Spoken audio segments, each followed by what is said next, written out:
Hi everyone, if you log into your Google account and then you go to sites.google.com, you may see something different from me. I've been using Google Sites for a while, and you see right here all of the Google Sites that I've created or that have been shared with me.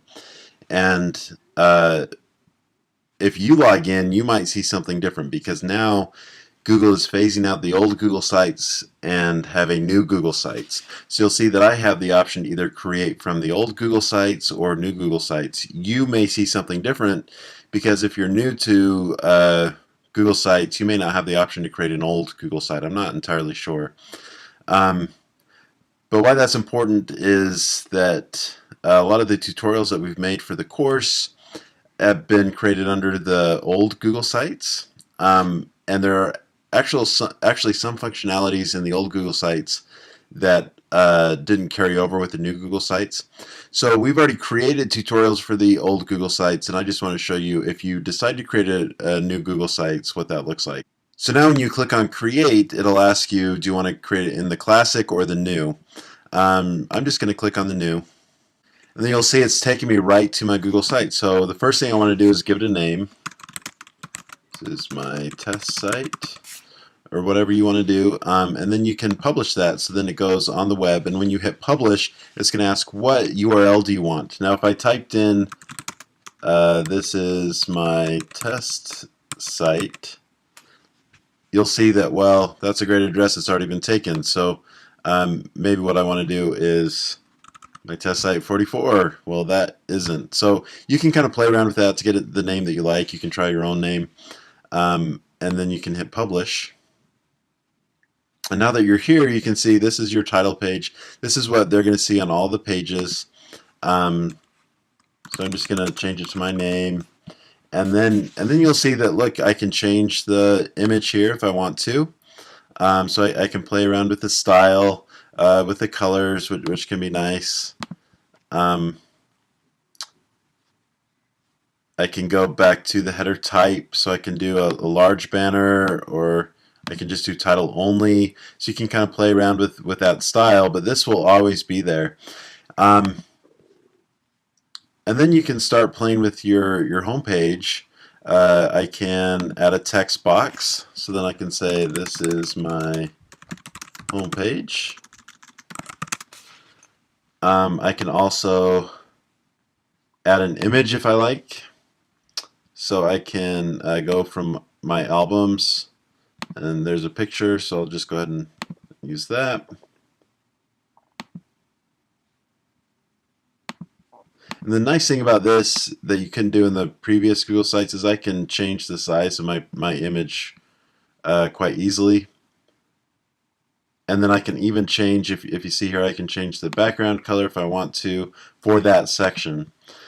So it looks like if I double click on this, it gives me some options, and I'm going to add some text. So that's kind of a nice feature. So if you just double click, then it'll give you some options within this area. So then I can add another image if I want to, and then I can change that size, right? So that's kind of a nice feature, very user friendly. So I can do the same thing here. I can just start typing. I can then, again, I should be able to double click. Then I could even add another image there if I wanted to. So you can kind of play around with this. It's relatively new, but the other thing that you can do is you can embed videos. So I can do a YouTube search here. So I'm just going to do Mason, and then select, and then you'll see that it'll embed it there as well. So it's very user friendly. You can also create multiple pages. So right now I've only got the home page, but I can add a page.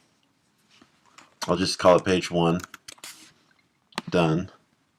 And then you'll see that it automatically added the link to that page up here in the top right. And then this is the title, and then underneath is the contents of that page.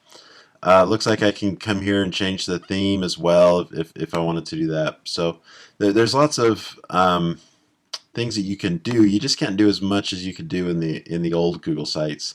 And one thing that it does really well is it plays well with the Google Suite, like Google Slides. So I can take a Google slide here that I've created and insert it directly into the page so that people can see that. Um, or a form or a Google document or a map or calendar, any of those things that Google makes, it plays really well with. But what it doesn't do is you can't embed like a voice thread or a tool that Google doesn't own.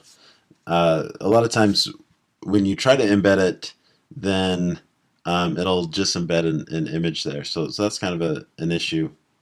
Because right now it says embed, it gives you the option for embed URL. But if I go to, like let's say a voice thread, and I try to embed that here, it says it'll only show the link.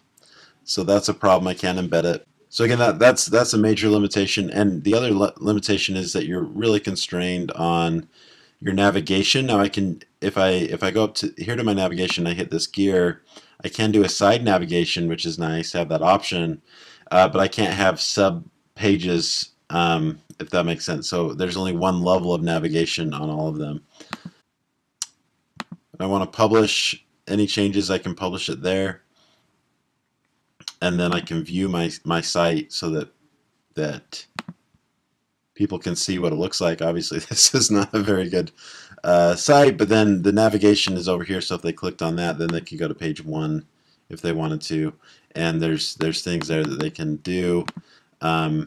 So if you want to jump forward and do the new Google Sites, great, but if you still have the option to do the old Google Sites, that's fine as well. There's some more functionality with the old.